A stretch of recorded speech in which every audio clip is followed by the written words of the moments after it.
seperti yang telah saya tekankan sebelumnya pada akhlak. Yang menyatukan adik-adik semua bukan hanya status mahasiswa Universitas Indonesia atau jaket kuning saja, tetapi adalah 9 nilai budaya Universitas Indonesia. Tetapi adalah 9 nilai budaya UI, yaitu kejujuran, keadilan, keterpercayaan, kemartabadan, tanggung jawab, dan akuntabilitas, kebersamaan, keterbukaan, kebebasan akademik, dan kepatuhan pada aturan. Adik-adik dan hadirin sekalian, kita tidak bisa membangun dan menjamin masa depan untuk BUMN kita dan untuk generasi muda kita. Tetapi kita bisa membangun kesiapan diri BUMN kita dan generasi muda kita untuk menghadapi masa depan.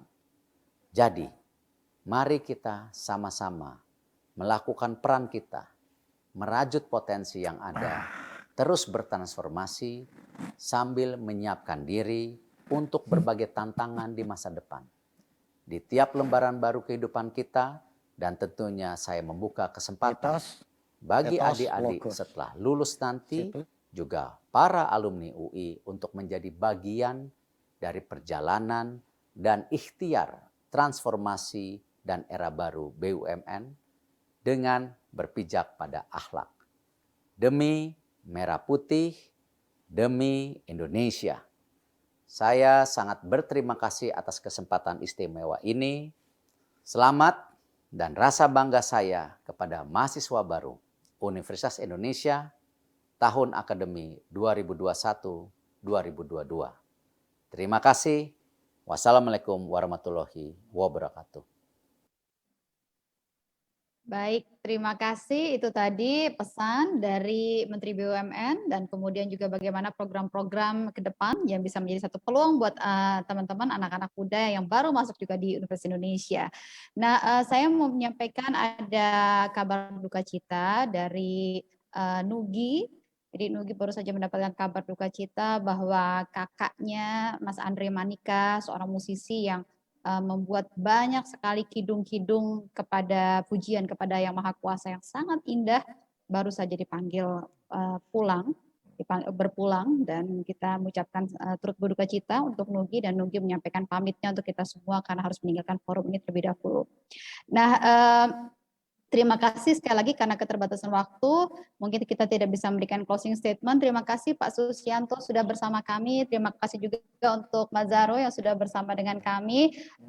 Terima kasih banyak, dan sekali lagi sebagai penutup, kesimpulan saya adalah tadi apa yang terakhir kali disampaikan oleh Nugi, bahwa ketika kita ingin berbuat sesuatu, jangan bayangkan halangannya, jangan bayangkan hambatannya, tapi bayangkan visinya ke depan, apa yang ingin kita raih. Karena jika kita terus hanya membayangkan hambatannya, kita hanya akan menjadi orang yang berhenti melangkah dan akan jadi orang yang ngomel.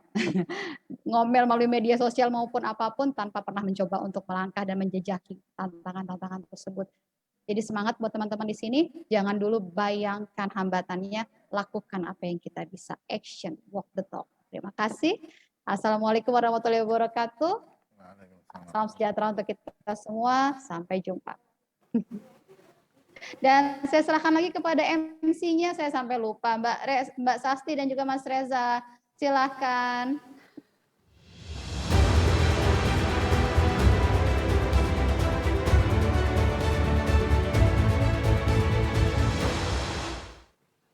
Terima kasih Mbak Prita yang telah memandu sesi yang sangat menarik sekali. Tadi ada beberapa aspek yang berkaitan seperti apakah mahasiswa UI harus berperilaku gitu ya. Betul. Visinya seperti apa gitu demi kemajuan bangsa dan Indonesia. Dan juga terima kasih untuk para narasumber, dan yang penting juga kita turut berduka cita juga untuk Mas Nugi dan juga keluarga ya Sasti ya. Betul sekali, dan Reska dan teman-teman mahasiswa baru, kali ini kita akan mengikuti masterclass terkait dengan kemampuan filtrasi informasi di era serba digital sekarang. Ini penting banget Mas Reska, karena seperti yang kita tahu bahwa kita ada di zamannya era hyper reality, di mana kebenaran dan kepalsuan ini berbaur. Jadi kita nggak tahu yang mana yang benar, yang betul, yang dusta atau yang fakta gitu. Jadi Jadi berbaur betul-betul semua. harus critical thinking itu harus betul-betul terasah dengan baik gitu ya. Iya, betul sekali. Karena ini penting banget untuk para mahasiswa baru Universitas Indonesia. Dan pada masterclass kali ini kita akan diajak untuk belajar berpikir kritis dengan Ibu Anita Wahid, Ketua Iluni Universitas Indonesia. Selamat mengikuti. Selamat siang teman-teman semua. Pertama-tama saya mau mengucapkan selamat karena telah menjadi bagian dari keluarga besar UI. Semoga waktu-waktunya teman-teman nanti beberapa tahun ke depan di UI akan membawa banyak sekali bekal untuk teman-teman nantinya selesai kuliah akan mendorong perubahan yang sangat signifikan dan positif untuk Indonesia. Nama saya Anita Wahid. Saya hari ini diminta untuk membawakan sebuah topik yang berjudul membentuk dan menyaring kemampuan filtrasi informasi di era post-truth dan hyper reality. Teman-teman semuanya di sini kan pasti adalah teman-teman yang begitu lahir sudah masuk ke dalam teknologi digital ya, sudah langsung berkenalan dengan gawai gitu dan menyadari sekali betapa banyak kemudahan-kemudahan yang diberikan dan disediakan untuk kegiatan sehari-hari bagi teman-teman semuanya maupun keluarga maupun berbagai macam aktivitas-aktivitas teman-teman. Kita semua tahu bahwa teknologi digital itu sangat mendorong penguatan demokrasi dan pemberdayaan masyarakat. Teknologi digital membantu banyak partisipasi publik yang lebih luas, misalnya membantu proses edukasi menjadi jauh lebih mudah, membantu kita untuk mengeksplorasi berbagai macam pengetahuan tanpa batas, tanpa ada sekat waktu dan jarak. Dia juga menjadi sarana bagi komunikasi dua arah antara pemerintah, parlemen, publik, dan berbagai macam institusi lainnya.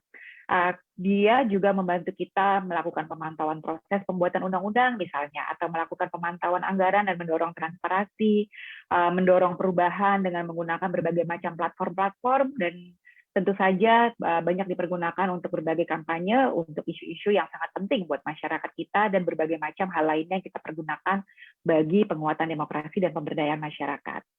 Sayangnya, tidak hanya hal-hal positif ini saja yang disediakan oleh teknologi digital, tetapi ada banyak sekali ancaman-ancaman juga di dalam dunia digital ini.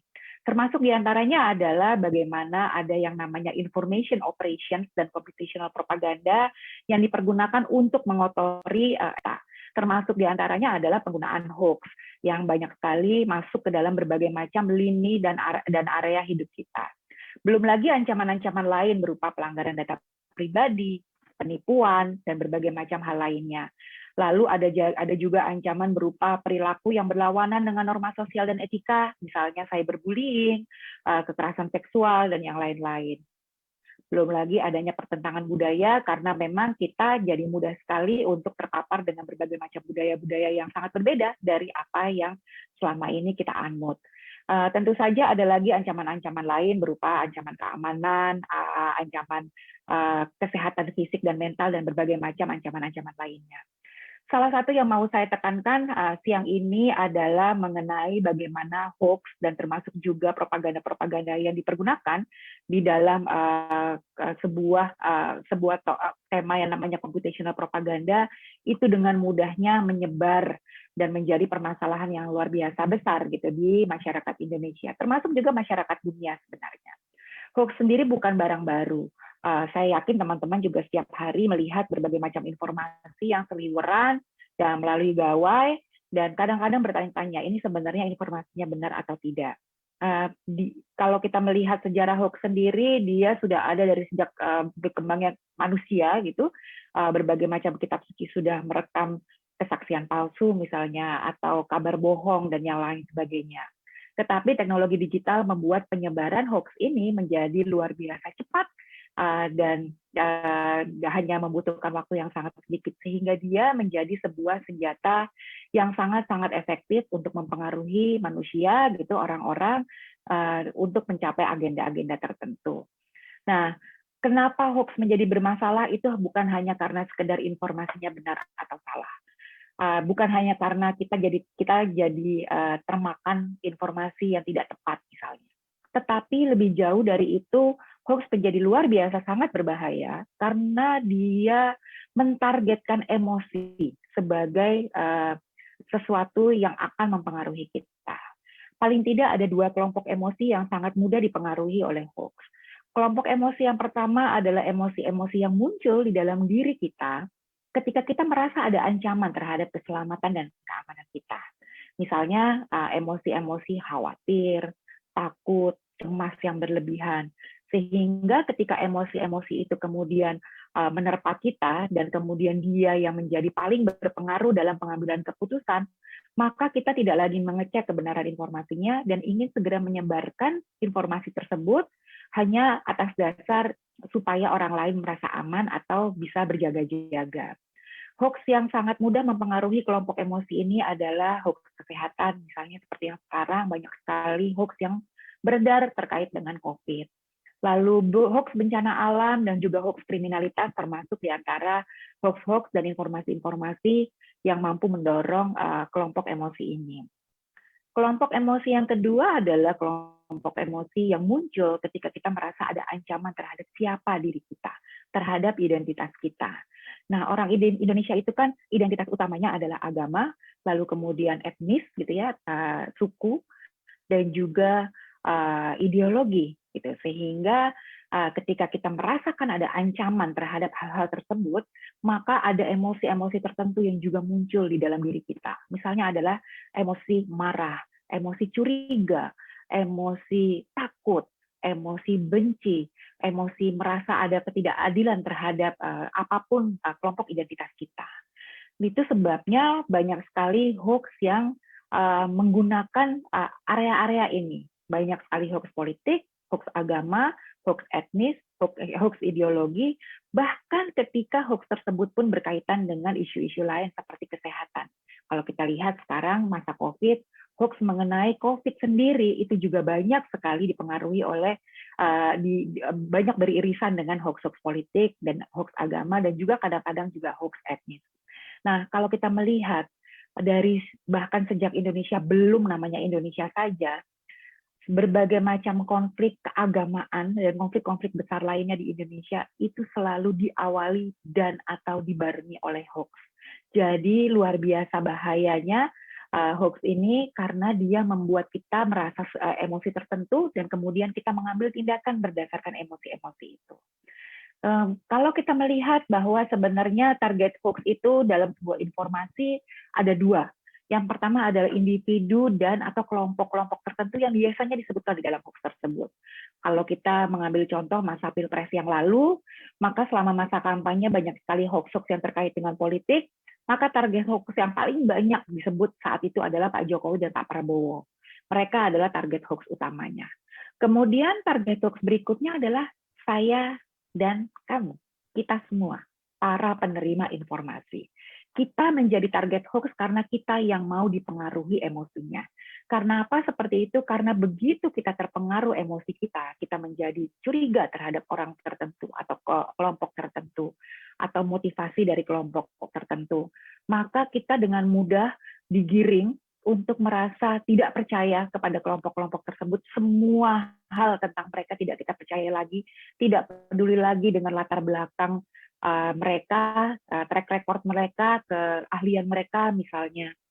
Lalu kita dengan mudah merasa menjadi marah gitu terhadap kelompok-kelompok itu dan merasa benci. Nah, ketika kita sudah membenci orang-orang atau kelompok tertentu, maka kita dengan mudah mengekspresikannya dalam bentuk ujaran kebencian, dalam bentuk penghinaan, merendahkan orang lain, bahkan melakukan dehumanisasi terhadap orang-orang atau kelompok lain. Kita mengeroyok orang-orang yang berseberangan dengan pandangannya dengan kita di sosial media. Kita bahkan melakukan doxing. Itu salah satu dampak dari bagaimana emosi kita sangat terpengaruh dan bahkan dimanipulasi dengan sengaja melalui penggunaan hoax dan juga propaganda. Dan pada saat kita sudah menjadi bagian dari orang-orang yang mengekspresikan kebencian kita, maka kita kemudian menjadi bagian dari senjata mereka yang memiliki agenda. Apapun agendanya, entah itu agenda hanya untuk menyebarkan apapun yang mereka anggap sebagai kebenaran, atau agenda politik, agenda ekonomi, ingin mendapatkan keuntungan tertentu, atau agenda keagamaan, ideologi, atau hal apapun gitu. Termasuk juga agenda menyebarkan kebencian. Nah, ketika kita menjadi senjata itu, kita sangat mudah dan sangat rentan terhadap pengelompokan. Pengelompokan ini adalah karena tentu saja kita sebagai manusia selalu merasa ingin nyaman, selalu ingin berada dan dikelilingi oleh orang-orang yang sepikiran serupa dengan kita. Akibatnya kita membentuk kelompok kita sendiri dan kemudian menutup diri dari kelompok-kelompok yang lainnya. Ini yang kemudian membuat kita menjadi sangat rentan terhadap polarisasi. Polarisasi itu di dalam kubu-kubu yang terpolarisasi dan orang-orang yang ada di dalam masing-masing kubu itu hanya ada satu konteks. Konteksnya adalah kita lawan mereka. Tidak ada lagi kelompok lainnya. Kelompok lainnya akan dipetakan berdasarkan apa yang mereka lakukan dan apa yang mereka katakan. Kalau dianggap sesuai dengan apa yang dipercaya oleh kelompok sendiri, maka dianggap sebagai bagian dari kita. Kalau tidak sesuai, maka dianggap sebagai bagian dari mereka. Ketika kita dengan mudahnya masuk ke dalam kelompok polarisasi ini, maka kita akan melihat segala sesuatu dengan kacamata tribal. Kita hanya bisa melihat yang baik dari kelompok kita sendiri, dan hanya bisa melihat yang buruk dari kelompok orang lain. Dan secara sadar kita membela kelompok kita sendiri apapun yang mereka lakukan, dan bahkan kita dengan mudah meninggalkan fakta-fakta yang menyatakan bahwa kelompok kita mungkin melakukan hal-hal yang tidak baik. Akibatnya ketika kita berada di dalam kelompok polarisasi ini, kita menjadi semakin rentan terhadap hoax dan juga propaganda. Nah, ketika kita berada di dalam kelompok polarisasi ini, ada beberapa hal yang terjadi. Yang pertama adalah kita menganggap bahwa apa yang dilakukan oleh kita dan kelompok kita itu termotivasi karena kecintaan kita terhadap bangsa dan negara ini, sementara kita menganggap apa yang dilakukan oleh kelompok lain itu termotivasi oleh kebencian mereka terhadap kita. Kemudian kita hanya melihat bahwa bangsa dan negara ini hanya bisa selamat kalau mengikuti caranya kelompok kita. Jadi tidak ada ruang untuk dialog, tidak ada ruang untuk duduk bersama, berusaha untuk mencapai dan memahami apa yang menjadi arah tujuan kita bersama sebagai sebuah bangsa. Yang terjadi juga di dalam kelompok polarisasi adalah bagaimana sangat mudah kita melakukan dehumanisasi terhadap kelompok lain. Kita berpikir bahwa mereka sudah bukan manusia, sehingga kita memiliki justifikasi untuk melakukan penghinaan terhadap mereka. Dalam kelompok polarisasi ini juga ada yang namanya competitive victimhood atau berlomba-lomba menjadi korban. Masing-masing kelompok merasa menjadi korban yang lebih parah dibandingkan kelompok lain. Ini juga yang kemudian menjustifikasi perlakuan-perlakuan yang tidak baik yang diberikan kepada kelompok lain. Labeling, stigma itu diberikan kepada kelompok lain hanya karena kita berpikiran bahwa kita selama ini menjadi korban mereka. Lalu yang juga terjadi di dalam kelompok ini adalah ketidakmampuan kita untuk benar-benar memperhatikan dan memfilter informasi untuk mencari tahu kebenaran. Kenapa? Karena sekarang adalah masa post-truth, masa di mana fakta dan data sudah tidak lagi menjadi relevan. Yang relevan adalah apakah informasi yang saya terima ini sesuai dengan apa yang dipercayai kelompok saya. Kalau sesuai, maka ini sudah pasti fakta. Nggak perlu lagi dicek kebenarannya. Tetapi kalau tidak sesuai, apalagi sampai merugikan kelompok kita, maka ini sudah pasti hoax.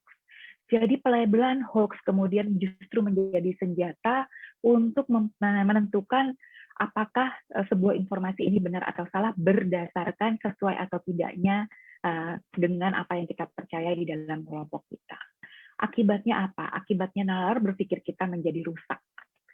Dan kita yang kemudian hanya berkumpul dengan orang-orang yang sepikiran dengan kita, akhirnya terjebak di dalam apa yang namanya echo chamber atau ruang gema. Pemikiran yang tersebar di situ hanyalah pemikiran yang sesuai dengan apa yang sudah kita percayai sebelumnya, dan kita sulit untuk berusaha mencari informasi penyeimbang yang berbeda. Akibatnya, kita berada dalam kungkungan sebuah filter bubble, sebuah ruang di mana filter kita semakin tebal untuk menerima informasi, semakin sulit untuk didobrak untuk kita bisa mendapatkan informasi yang berimbang. Disinilah rusaknya nalar kita, terutama nalar berpikir kritis, karena kepakaran itu sudah mati. Kepakaran itu hanya benar-benar dilihat apabila sesuai dengan kelompok. Nah, ini yang harus dilawan. ini yang akan sangat merusak bangsa kita dan akan sangat merusak tidak hanya bangsa tetapi secara individual sebagai masyarakat dan sebagai bangsa kita semua akan mendapatkan dampak yang sangat negatif dari bagaimana hoax memanipulasi emosi kita, kemudian memanipulasi tindakan kita, cara berpikir kita, dan kemudian memanipulasi segala macam perilaku kita. Secara individual kita akan menjadi orang-orang yang irasional, kita kehilangan daya pikir kritis, kita jadi penuh kecurigaan dan kebencian kepada kelompok lain, kita nggak mau berhubungan dengan orang-orang yang berbeda pandangan dari kita, sehingga kita mudah dimanipulasi dan diprovokasi. Dan salah satu dampak lain yang juga sangat-sangat menyedihkan adalah kita menjadi orang-orang yang berpikirnya sangat dikotomis, hanya bisa menggunakan pikiran antara kelompok saya atau kelompok mereka, pro ini atau anti ini, pro itu atau anti itu, pro pemerintah atau anti pemerintah, pro kelompok ini atau pro anti kelompok itu. Maka banyak sekali kerugian yang diderita oleh bangsa ini ketika anak-anak bangsanya hanya mampu melihat segala sesuatu, terutama permasalahan-permasalahan, hanya dari dua kacamata pilihan jawaban. Kita tidak mampu lagi mengeksplorasi berbagai macam kemungkinan untuk menyelesaikan permasalahan-permasalahan karena dipaksa hanya bisa melihatnya dari dua kacamata saja. Sebagai masyarakat pun, kita menjadi masyarakat yang post-truth, yang tidak lagi mengindahkan data, fakta, dan kemampuan para ahli. Kita menjadi masyarakat yang penuh kekerasan, yang sedikit-sedikit mengeroyok. Kita jadi mudah termakan teori-teori konspirasi, seperti yang kita lihat dengan COVID saat ini, betapa banyaknya anggota masyarakat kita yang sangat mudah dipengaruhi oleh berbagai macam teori konspirasi mengenai COVID, dan tentu saja di dalam masyarakat, berbagai macam keresahan sosial tercipta akibat adanya hoax dan ujaran kebencian ini. Sebagai suatu bangsa, kita juga terkena dampak yang luar biasa besar. Polarisasi tentu saja salah satunya. Integritas nasional juga adalah dampak yang sangat besar. Belum lagi ketika kita bicara pemilu, maka hancurnya integritas elektoral kita juga menjadi dampak. Dan kita sebagai satu bangsa kehilangan kemampuan untuk saling percaya, untuk saling terbuka, untuk saling jujur dan adil satu sama lain, bahkan untuk bersikap hal-hal yang sebenarnya sudah nilai-nilai yang sudah turun-temurun diajarkan oleh orang tua kita, seperti saling menghormati, saling memahami, itu sudah tidak ada lagi, sudah digerus oleh berbagai macam hoax dan ujaran kebencian. Kita sebagai satu bangsa kehilangan kapasitas kita untuk menemukan persamaan visi kita. Kita kehilangan nilai-nilai hidup utama seperti kemanusiaan, keadilan, kesetaraan, dan persaudaraan. Nilai-nilai itu hanya dipergunakan bagi kelompoknya saja, sementara untuk kelompok lain tidak bisa diterapkan. Makanya dampak ini sangat nyata dan sangat merugikan buat kita semua. Nah, untuk menghadapi berbagai macam sapuan informasi yang begitu besarnya, maka kita butuh untuk memiliki berbagai macam kompetensi. Yang pertama adalah literasi. Itu sudah tidak bisa ditawar-tawar lagi. Literasi itu sedemikian pentingnya karena dia yang akan membuat kita menjadi orang-orang yang memiliki informasi yang cukup, memiliki informasi yang berimbang, mampu menyaring informasi, mampu mengelola informasi, mampu menentukan apa yang benar, apa yang tidak benar, mampu membaca, mampu berpikir, mampu bicara dan artikulasikan apa pemikiran kita dengan baik, mampu membangun kritik yang memang dapat memberikan wacana yang lebih luas ketimbang hanya sekedar merendahkan atau menghina-hina. Mampu melakukan riset, maka literasi menjadi sangat penting. Salah satu kemampuan literasi yang sangat kita butuhkan adalah literasi digital. Kominfo beserta Siberkreasi telah mendevelop atau membangun semacam kerangka literasi digital dasar yang wajib dimiliki oleh setiap pengguna sosial media, yaitu adalah digital skill atau kecakapan digital, termasuk diantaranya adalah kecakapan digital di dalam informasi dan data, lalu kemudian juga ada budaya digital atau digital culture, supaya ketika kita menggunakan sosial media, maka kita mengadopsi budaya-budaya yang tidak merusak budaya nasional kita, budaya akar adat kita, dan tidak bertentangan dengan nilai-nilai Pancasila, nilai-nilai kemanusiaan, nilai-nilai Kebhinneka Tunggal Ikaan kita.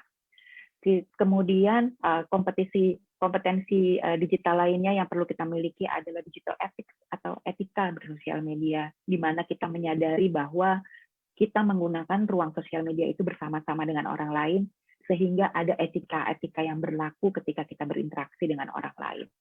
Dan yang terakhir adalah digital safety atau keamanan bermedia digital, di mana kemampuan individu itu dalam mengamankan dirinya, mengamankan perangkatnya, mengamankan jaringannya, mengamankan data-datanya, termasuk mengamankan kesehatan mentalnya, itu juga perlu menjadi kecakapan yang wajib dimiliki oleh setiap pengguna sosial media. Selain literasi digital, tentunya ada lagi literasi-literasi lain yang sangat penting yang perlu dimiliki, yaitu misalnya adalah literasi keuangan sehingga tidak mudah terkena penipuan misalnya. Atau literasi hukum sehingga mengetahui apa konsekuensi secara hukum ketika kita melakukan penyebaran hoax atau memberikan informasi, memforward informasi yang tidak benar. Kita juga perlu memiliki literasi agama sehingga kita juga menahan diri ketika kita membagikan informasi-informasi terkait agama yang bisa saja menyinggung ataupun juga membuat kondisi kebangsaan kita menjadi sangat rentan terhadap perpecahan.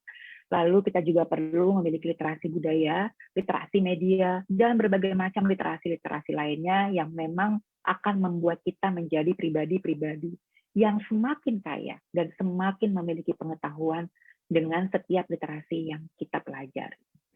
Selain literasi, kompetensi lainnya yang juga perlu dan sangat wajib dimiliki itu adalah berpikir dan bernalar kritis.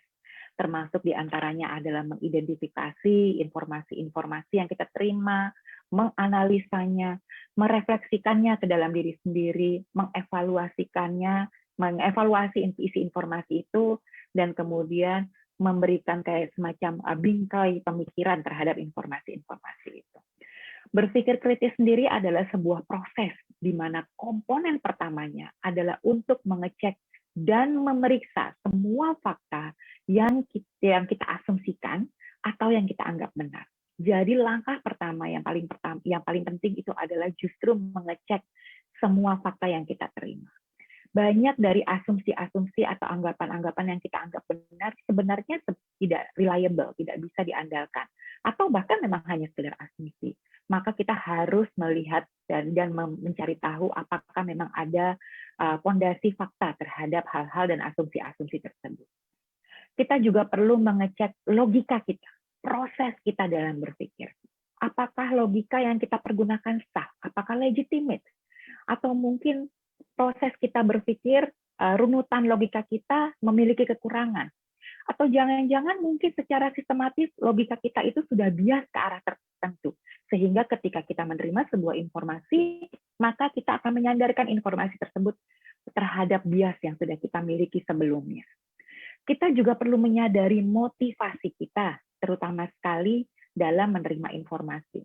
Sebagai manusia, kita sangat jago dalam merasionalisasi apa yang kita percayai ketika kita termotivasi oleh keinginan untuk mempercayai sebuah kesimpulan tertentu. Nah, memahami motivasi kita, itu akan membantu kita mendekonstruksi proses berpikir kita dan akan memberikan kita kecakapan untuk menemukan kesimpulan yang relatif lebih benar ketimbang apa yang kita pikir benar ataupun yang kita harapkan benar. Sehingga ketika kita memahami motivasi tersebut, kita jadi lebih mudah mengelola informasi yang kita terima. Berpikir kritis juga berarti memahami implikasi dari apa yang kita percayai. Karena implikasi dari mempercayai sesuatu sebagai sebuah kebenaran artinya adalah mempercayai bahwa dia kompatibel dengan hal-hal lain yang juga kita percayai. Nah, kita itu punya tendensi untuk mengkompartmenkan segala sesuatu. Satu kepercayaan tertentu kita bangun tembok di sekelilingnya sehingga tidak bisa ditantang kebenarannya. Padahal kita perlu untuk mengecek untuk kepercayaan ini adalah benar, maka apa hal-hal lain yang juga harus benar. Maka ketika kita mampu membandingkan kedua hal ini, kita menjadi lebih mungkin untuk menerima sesuatu dan menganggap sesuatu sebagai kebenaran berdasarkan memang kebenaran gitu, bukan berdasarkan bias atau kompartementalisasi kita akan informasi-informasi dan kepercayaan. Jadi berpikir dan bernalar kritis itu tidak cuma mengenai apa yang kita terima saja informasinya, tetapi juga kemampuan untuk melibatkan diri kita dalam proses reflektif dan berpikir independen. Ini proses yang akan mengasah daya kritis kita agar kita tidak terpengaruh oleh bias konfirmasi, perception error, berbagai macam logical fallacy, dan hal-hal lain yang memang tidak sesuai dengan apa yang ada dalam kerangka berpikir dan bernalar kritis. Kalau kita ingin menjadi pemikir kritis, maka ada beberapa pondasi karakter intelektual yang perlu kita adopsi. Yang pertama adalah intellectual humility. Artinya adalah memiliki rasa rendah hati atas kemampuan intelektual kita, mengakui bahwa ada batasan pengetahuan kita dan potensi kesalahan pemikiran kita. Lalu ada lagi intellectual courage, yaitu adalah kemampuan kita berargumentasi atas apa yang kita percayai dengan percaya diri dan tidak pasif menerima begitu saja apa yang dianggap benar walaupun kita berada di tengah-tengah tekanan sosial. Ada lagi empati intelektual, yaitu adalah bersedia meletakkan diri sendiri dalam pikiran orang lain untuk memahami posisi mereka. Ada lagi otonomi intelektual. Kita berpikir untuk diri kita sendiri, berdasarkan diri kita sendiri, dan dengan tetap menjaga kendali atas proses berpikir kita. Karakter lainnya adalah intellectual integrity. Ini adalah kemampuan untuk berpikir dan berargumentasi secara jujur, menempatkan diri sendiri dan orang lain dalam standar intelektual yang sama, dan bersedia mengakui ketika kita salah. Ada lagi karakter lain, yaitu adalah intellectual perseverance. Ini adalah kesiapan untuk bekerja keras secara intelektual untuk mendapatkan jawaban. Bersedia untuk melakukan pengecekan fakta, pengecekan informasi. Bersedia untuk mencari informasi yang balance, yang seimbang. Bersedia untuk mencari informasi pembanding. Lalu karakter lainnya adalah confidence in reason. Mempercayai bahwa sejalan dengan waktu, tiap orang akan mendapatkan manfaat dari ketaatan kita pada proses berpikir yang berdasarkan reason. Sehingga kita menggunakan ini sebagai cara untuk memperbesar pengetahuan dan menemukan solusi bagi permasalahan yang kita hadapi. Dan yang terakhir adalah karakter fair-mindedness. Kita memperlakukan semua sudut pandang secara adil, terlepas dari apapun yang kita percayai, ataupun dari reaksi emosional apa yang kita miliki terhadap isu tertentu. Itu adalah kompetensi kedua. Kompetensi ketiga adalah emotional intelligence atau intelijensi atau kecakapan emosional.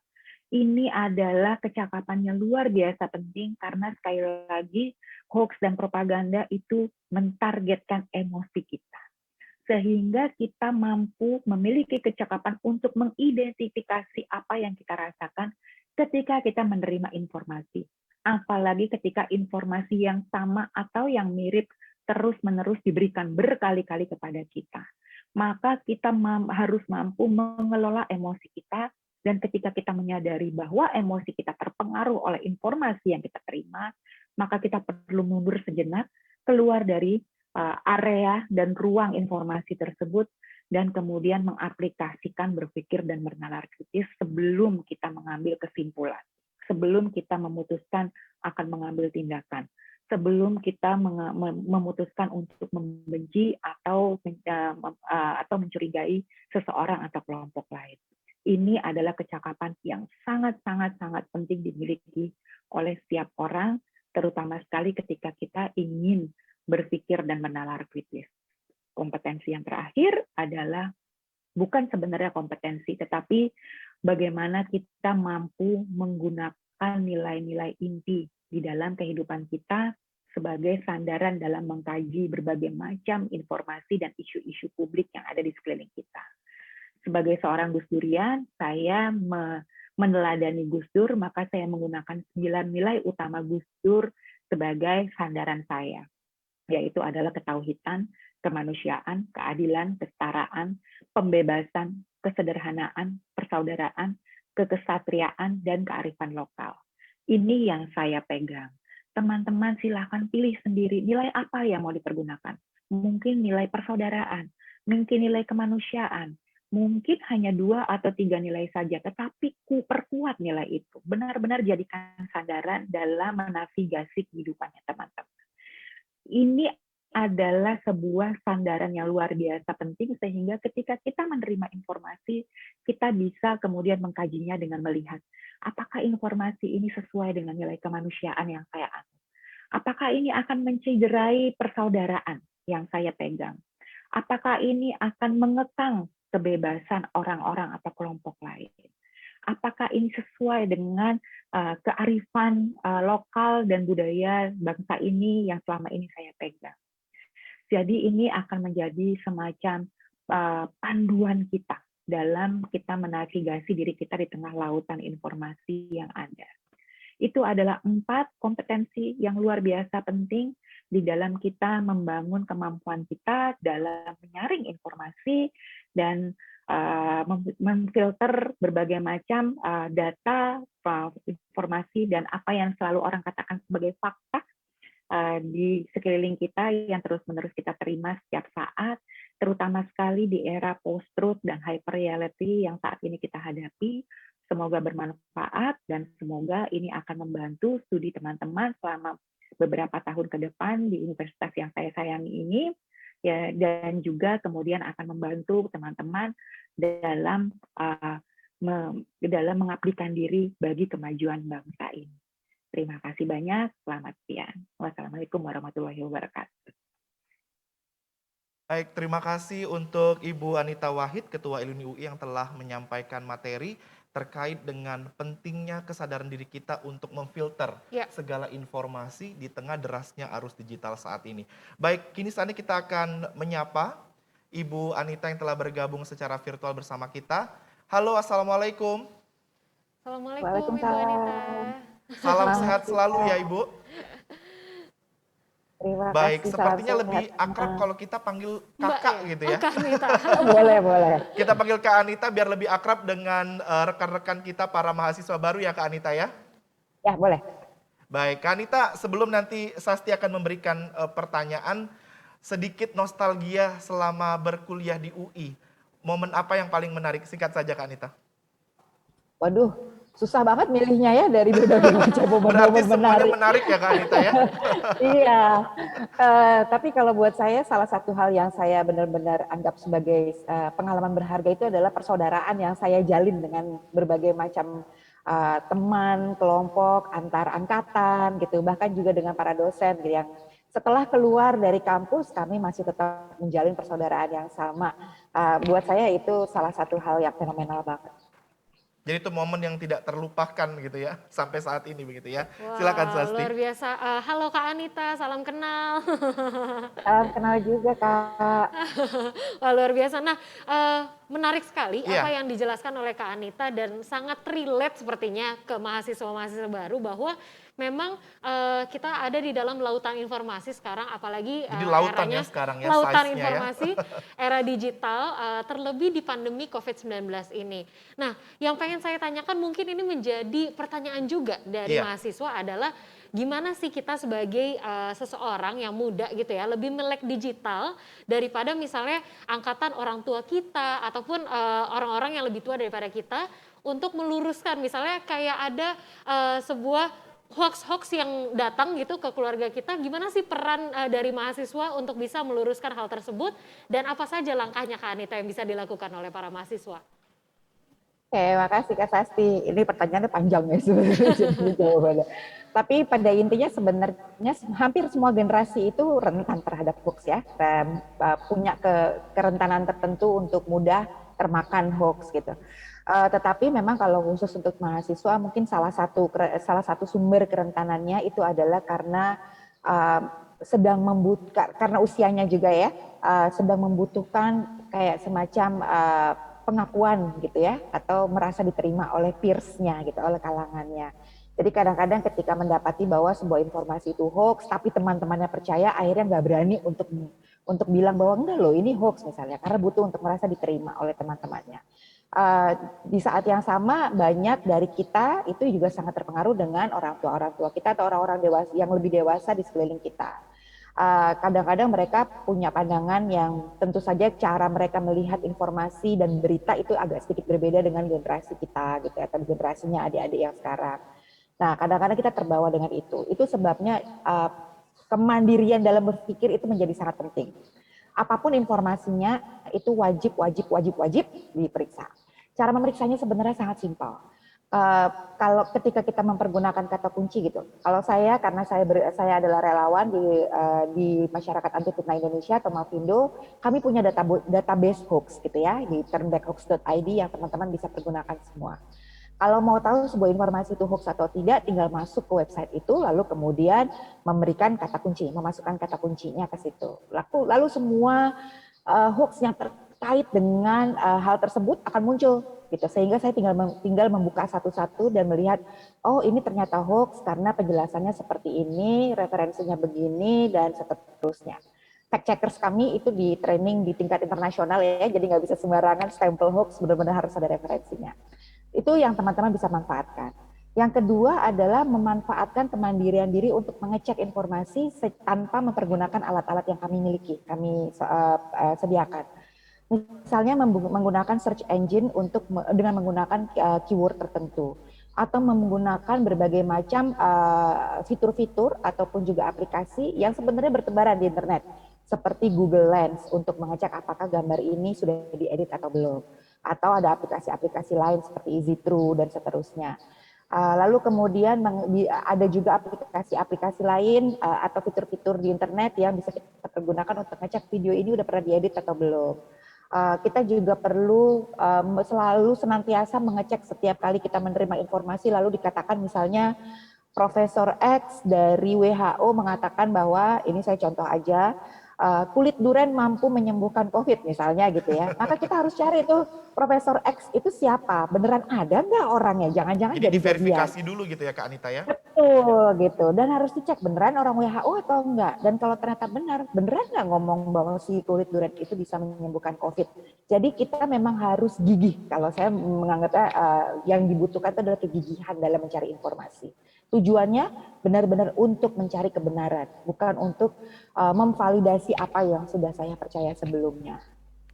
Wow, menarik banget ya. Ternyata kita juga bisa mengutilize platform-platform yang sudah disediakan. Salah satu contohnya tadi yang udah disebutkan oleh Kak Anita ya, Reska ya. Betul, jadi mengecek itu jauh lebih penting gitu ya sebelum kita menyebarkannya atau menyampaikan ke orang lain. Ya. Kak Anita, menarik sekali kalau kita berbicara mengenai hoax dan juga hate speech ini sendiri atau ujaran kebencian. Tadi kalau dalam paparannya Kak Anita menyampaikan bahwa hoax ini sangat beririsan misalnya dengan isu politik, dengan isu agama, bahkan dengan isu kesehatan itu sendiri. Nah, seperti yang kita ketahui bersama bahwa di era digital sekarang, karena begitu mudahnya orang membuat akun sosial media, jadi seakan-akan semuanya menjadi agent of information gitu ya. Semuanya ingin lebih cepat, berlomba-lomba untuk menghadirkan informasi terbaik. Nah, sebenarnya bagi teman-teman mahasiswa kita nih, terutama di Universitas Indonesia, hal apa yang paling perlu dicermati terkait dengan literasi digital ini? Karena literasi digital ini banyak sekali ya Sastia. Tapi poin apa yang perlu di-highlight Kak Anita? Menurut saya salah satu kompetensi literasi digital yang paling mendasar yang wajib dimiliki itu adalah kompetensi informasi dan data manajemen ya. Termasuk diantaranya kan adalah memfilter dan memverifikasi informasi. Itu udah nggak bisa ditawar. Tetapi selain itu kita nggak cuman, kalau kita ngelihat nih di sisi lain orang dengan mudahnya menciptakan teori konspirasi lalu menyebarkannya tanpa malu gitu ya. Iya. Sementara kadang-kadang ketika kita tahu bahwa informasi itu benar, kita sungkan atau segan untuk menyebarkan verifikasi itu. Yang bisa kita lakukan sebenarnya adalah berusaha mengimbangi sebaran verifikasinya. Terus terang kami yang bergerak di wilayah perlawanan terhadap hoax itu salah satu tantangan terbesarnya adalah penyebaran hoax itu kecepatannya jauh lebih tinggi dibandingkan kecepatan penyebaran verifikasinya. Jadi salah satu hal yang perlu diingat oleh teman-teman adalah sadari bahwa apapun yang kita lakukan di dunia sosial media itu akan berdampak sangat besar terhadap bangsa ini gitu. Termasuk diantaranya keputusan kita untuk diem aja ketika ada hoax, tidak melakukan verifikasi, tidak menyebarkan verifikasinya, lebih suka sungkan dan segan, akhirnya nggak ngapa-ngapain, itu juga akan sangat berdampak besar. Jadi ajakan saya adalah teman-teman nggak usah ragu untuk melakukan verifikasi, untuk mengingatkan teman-teman kita menyebarkan hal-hal yang memang sudah benar gitu ya, kebenaran dibandingkan diem aja. Walaupun memang mungkin nggak enak ya, gitu takut merusak hubungan dan segala macam. Semua itu bisa dijembatani ketika kita melakukannya dengan sopan, kita melakukannya dengan menghargai orang lain, dengan memastikan bahwa jangan sampai orang itu tersinggung, tidak mempermalukan di depan publik misalnya. Gitu. Jadi artinya banyak sekali norma-norma yang perlu diperhatikan. Iya. Saya ingat betul dalam satu buku yang merupakan ayahnya dari Mbak Anita gitu ya. Gus Dur gitu ya, bahwa setiap orang itu berhak untuk menyampaikan pendapatnya. Iya. Asalkan mampu mempertanggungjawabkan apa yang disampaikan. Nah itu yang paling penting. Betul Jadi sekali. harus mampu mempertanggungjawabkan, itu yang paling mahal waktunya gitu ya. Iya, dan tadi jangan sungkan untuk juga meluruskan ya, Reska ya. Jangan sampai akhirnya kita diem aja tanpa mereverifikasi juga, Reska. Nah, Kak Anita, ini ada pertanyaan dari mahasiswa baru. Yang pertama ada pertanyaan dari Benedikta Fania Tandiono. Halo Kak, saya Benedikta Fania dari FISIP 2021. Ingin bertanya, menurut Kakak, bagaimana cara melatih kemampuan berpikir kritis yang sederhana dan biasa Kakak lakukan juga? Terima kasih Kak Anita, boleh dijawab silakan Kak. Ya, terima kasih. Halo Benedikta, saya juga orang FISIP dulu. Satu alma mater, satu fakultas. Satu fakultas gitu ya. Jadi bagaimana melatihnya? Nah ini bagus banget pertanyaannya adalah karena ditanyanya bagaimana melatih. Artinya sadar betul bahwa kompetensi ini bukan sesuatu yang ujuk-ujuk kita bisa miliki dalam hanya membalikan telapak tangan terus sudah punya ya. Memang benar-benar harus dilatih. Salah satu hal yang perlu kita latih itu adalah melatih manajemen emosi gitu. Di mana kita berusaha untuk melihat ketika kita menerima informasi tertentu langsung ngecek. Ini emosi apa yang muncul di saya gitu. Lalu belajar untuk menahan diri ketika memunculkan muncul emosi-emosi tertentu kayak marah, kesel, benci dan atau sebel gitu ya, langsung menjauhkan diri dulu mungkin beberapa menit untuk menenangkan diri, lalu kemudian melakukan pengecekan terhadap informasinya benar atau tidak.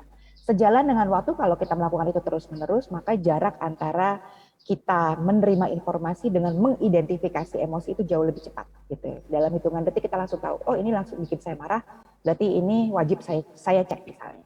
Lalu kemudian yang bisa kita latih juga itu adalah untuk memahami bahwa tidak semua hal yang kita terima di internet itu adalah hal-hal yang bisa dipercaya gitu, wajib banget kita ketahui dan kita sadari. Sehingga ketika kita perlu punya tempat-tempat tertentu untuk yang kita bisa jadikan kayak semacam panduan untuk mengecek, misalnya seperti database hoax kami gitu ya, itu salah satunya.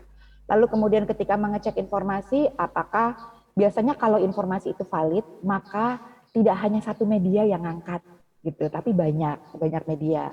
Kalau tidak ada media lain yang cuma ada satu media yang memberitakan ini, udah gitu nama medianya juga aneh, nggak pernah dengar, ya mungkin ini bukan informasi yang valid, mesti dicek lebih lanjut lagi.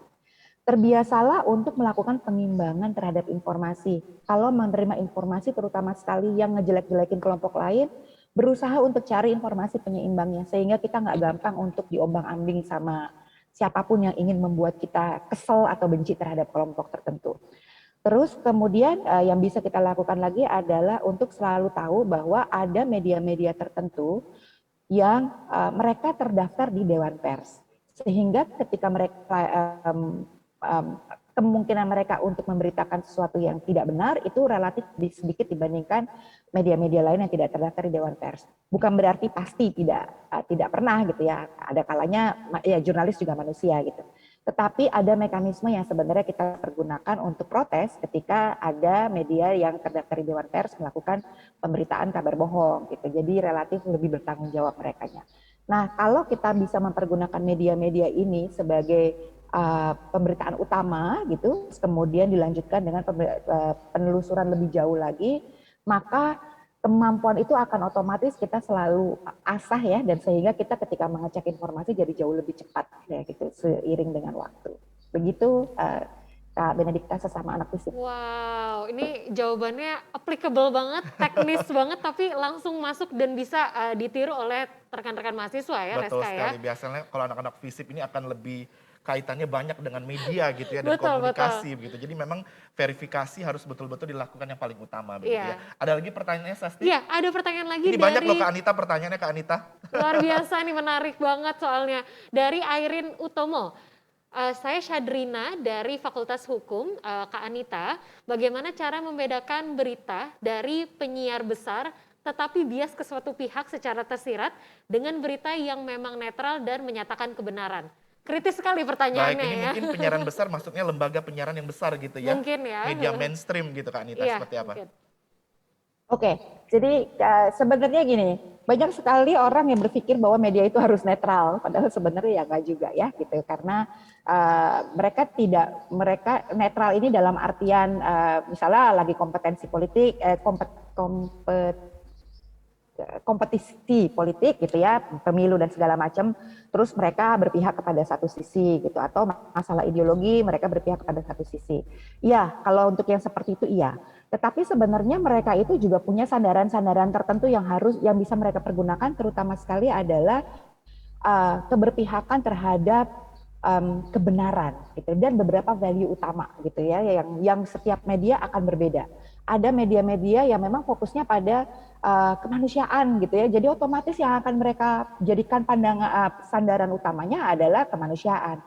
Ketika ada kelompok-kelompok yang sangat merusak terhadap kemanusiaan, maka pemberitaan dari media ini akan terlihat seakan-akan kok menyerang dia melulu ya, gitu misalnya. Jadi mesti dipahami bahwa media itu bukan berarti netral. Netral itu netral, cuman nggak memihak sama sekali.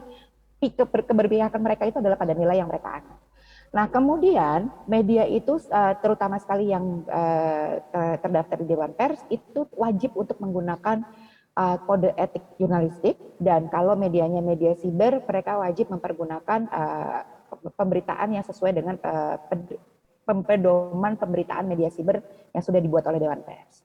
Nah, ketika media-media ini tidak memberlakukan kode etik jurnalistik, itu tidak menggunakan, tidak sesuai dengan pedoman pemberitaan media siber, maka sebenarnya kita bisa melaporkan kepada Dewan Pers. Tetapi yang perlu diingat adalah bahwa kenetralan atau tidak itu sebenarnya yang perlu kita lakukan adalah berusaha melakukan penyeimbangan informasi tadi gitu. Setiap media akan punya angle sendiri-sendiri tergantung nilai apa yang mereka mau usung dan perkuat, tetapi yang penting kita sebagai penerima informasi itu yang harus mampu melakukan pemetaan terhadap media-media ini. Itu salah satu bagian dari literasi media sebenarnya ya. Kita perlu bisa melakukan pemetaan, melihat bahwa misalnya untuk isu-isu publik bagian tertentu, maka yang paling cenderung berusaha balance dalam pemberitaannya itu adalah ini misalnya gitu ya. Jadi bukan netral tapi mungkin balance gitu ya, kali yang lebih tepat yang kita perlu cari di dalam media-media ini. Kita cari media yang pemberitaannya balance, melihat ya selalu ngasih dari dua sisi pemberitaan. Begitu.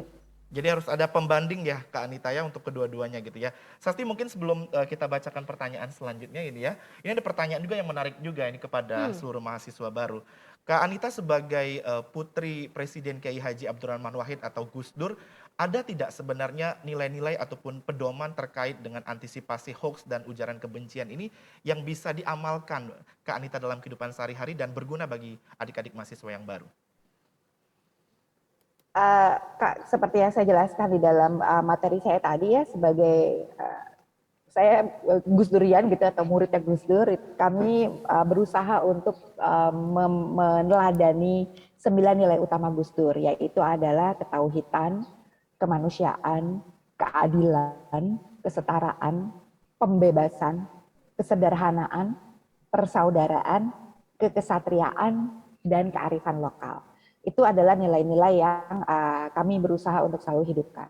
Nah, nilai-nilai ini nggak cuma dalam tindakan kita kepada orang lain, kepada masyarakat, kepada kelompok yang berbeda, atau dalam bentuk perilaku, tetapi juga dalam mengecek informasi sebenarnya. Kalau saya menerima informasi di mana di informasi itu ada kecenderungan untuk memunculkan rasa benci atau rasa tidak percaya kepada kelompok tertentu, maka saya harus benar-benar bertanya, ini sesuai nggak sih sama nilai persaudaraan? Kalau saya diajakin untuk langsung curiga dan menuding kelompok lain sebagai begini, maka apakah saya adil sama mereka? Gitu. Kalau saya diajak untuk melihat bahwa kelompok lain itu nggak sesuai nih gitu, adatnya tuh begini begitu segala macam, itu nggak cocok sama kita, mereka itu, terus kemudian memberikan stigma ya, orang suku ini tuh kan mereka begini, mereka begitu, maka saya akan bersandar kepada apakah benar bahwa apakah suku tersebut memang tidak punya kearifan lokal yang memang bisa selaras dengan kearifan lokal suku lain. Gitu. Itu yang harus saya cari tahu. Jadi semua nilai-nilai ini bisa saya pergunakan ketika saya menerima informasi apapun. Jadi bukan cuma mengenai valid atau tidaknya. Sebuah informasi bisa saja valid, tapi tetap membuat saya merasa bahwa ini bertentangan dengan nilai yang saya anut, maka saya harus mengambil sikap berdasarkan hal tersebut. Wow, luar biasa. Jadi banyak nilai-nilainya ya, Sasti, Banyak ya? sekali yang bisa kita aplikasikan juga dari berbagi insights dari Kak Betul Anita sekali. tentunya. Rasanya kita ingin berbincang lagi Kak Anita. Lebih lama rasanya, Sasti, Lebih ya? lama karena ini sangat relate sama dunia sekarang dan untuk teman-teman mahasiswa baru. Namun mau apa lagi, waktu yang harus memisahkan kita ya. Sasti Reska aja sampai ya. bingung ini kan waktunya masih banyak dan pengen Masih ngobrol banyak lebih pertanyaannya gitu dari ya. teman-teman mahasiswa. Sekali lagi terima kasih Kak Anita atas waktunya. Kapan-kapan kita ngobrolin lanjutannya lagi di Balsem. Kayaknya perlu satu sesi lagi gitu ya. Perlu satu sesi lagi. Terima kasih Kak Terima Anita, kasih, Kak tetap Anita. jaga kesehatan dan sukses selalu. Terima kasih banyak. Terima kasih. Seru juga ya kita kalau Wow, ngomongin seru hoax dan banget. hate speech ini ya. Betul Sasti, banget, ya. karena relate banget dengan teman-teman mahasiswa di era digital ini, Mas Reska. Tentunya masih banyak sekali agenda yang akan kita ikuti bersama, Mas Reska. Namun setelah ini kita akan rehat sejenak selama 1 jam. Namun akan tetap ditemani oleh kita, saya dan Reska. Dan Tetap akan bersama ada kita, ya. penampilan dari Once Michael. Wow, luar biasa sekali ya. Mudah-mudahan teman-teman mahasiswa tetap semangat. Ya. Dan jangan kemana-mana, tetaplah bersama kami di Kamaba UI 2021. Satu karena beda.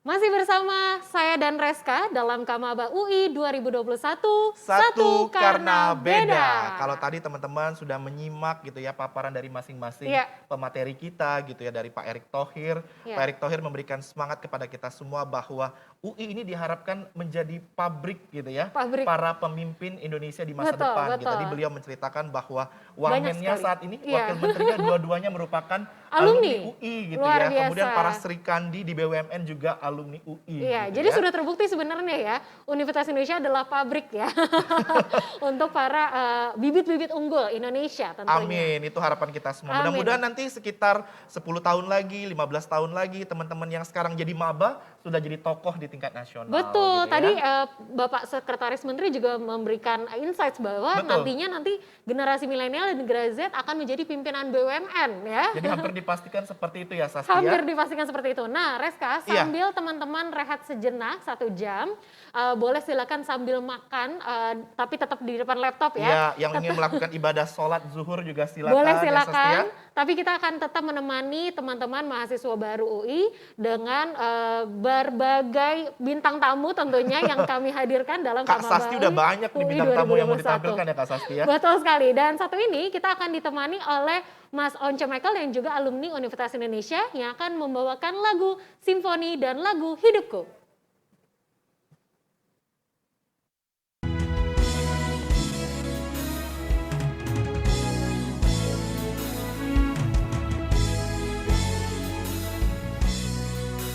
Thank